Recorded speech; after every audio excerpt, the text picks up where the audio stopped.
ఊహలకందని ఉన్నతమైనని ఉద్దేశములను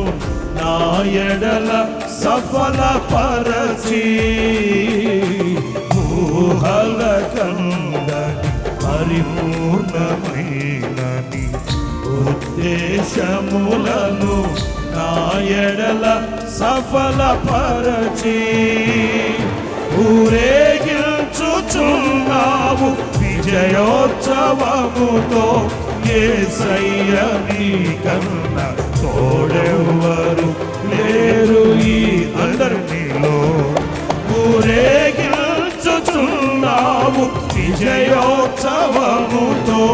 యేసయ్య నీకన్నా తోడెవ్వరు లేరు ఈ ధరణిలో అందరూ రాజాధిరాజ